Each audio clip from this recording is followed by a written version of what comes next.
വിശുദ്ധ ലൂക്കോസ് എഴുതിയ സുവിശേഷം 2-ാം അധ്യായം 1 മുതൽ 16 വരെയുള്ള വാക്യങ്ങൾ. അക്കാലത്ത് ലോകമാസകലമുള്ള ജനങ്ങളുടെ പേര് എഴുതി ചേർക്കപ്പെടണമെന്ന് അഗസ്റ്റസ് സീസറിൽ നിന്ന് കൽപ്പന പുറപ്പെട്ടു. ക്വിരിനിയോസ് സിറിയയിൽ ദേശാധിപതിയായിരിക്കുമ്പോൾ ആദ്യത്തെ ഈ പേരെഴുത്ത് നടന്നു. പേരെഴുതിക്കാനായി ഓരോരുത്തരും താങ്കളുടെ നഗരത്തിലേക്ക് പോയി. ജോസഫ് ദാവീദിന്റെ കുടുംബത്തിലും വംശത്തിലും പെട്ടവനായിരുന്നതിനാൽ പേരെഴുതിക്കാനായി ഗലീലെ പട്ടണമായ നസറത്തിൽ നിന്ന് യൂദയായിൽ ദാവീദിന്റെ പട്ടണമായ ബേത്ലഹേമിലേക്ക് ഗർഭിണിയായ ഭാര്യ മറിയത്തോടുകൂടി പോയി. അവിടെ ആയിരിക്കുമ്പോൾ അവൾക്ക് പ്രസവ സമയമെടുത്തു. അവൾ തന്റെ കടിഞ്ഞൂൽ പുത്രനെ പ്രസവിച്ചു. അവനെ പിള്ളക്കച്ച കൊണ്ട് പൊതിഞ്ഞ് പുൽത്തൊട്ടിയിൽ കിടത്തി. കാരണം സത്രത്തിൽ അവൾക്ക് സ്ഥലം ലഭിച്ചില്ല. ആ പ്രദേശത്തെ വയലുകളിൽ ആടുകളെ രാത്രി കാത്തുകൊണ്ടിരുന്ന ഇടയന്മാരുണ്ടായിരുന്നു.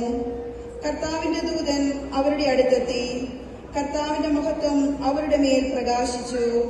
അവർ വളരെ ഭയപ്പെട്ടു.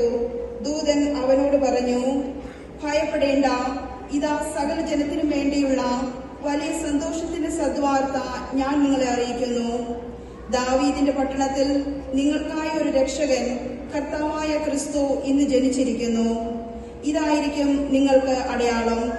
പിള്ളക്കച്ച കൊണ്ട് പൊതിഞ്ഞ് പുൽത്തൊട്ടിയിൽ കിടത്തിയിരിക്കുന്ന ഒരു ശിശുവിനെ നിങ്ങൾ കാണും. പെട്ടെന്ന് സ്വർഗീയ സൈന്യത്തിന്റെ ഒരു വ്യൂഹം ആ ദൂതനോടുകൂടെ പ്രത്യക്ഷപ്പെട്ട് ദൈവത്തെ സ്തുതിച്ചുകൊണ്ട് പറഞ്ഞു, അത്യുന്നതങ്ങളിൽ ദൈവത്തിന് മഹത്വം, ഭൂമിയിൽ ദൈവകൃപ ലഭിച്ചവർക്ക് സമാധാനം. ദൂതന്മാർ അവരെ വിട്ട് സ്വർഗത്തിലേക്ക് പോയപ്പോൾ ആട്ടിടയന്മാർ പരസ്പരം പറഞ്ഞു, നമുക്ക് ബേത്ലഹേം വരെ പോകാം.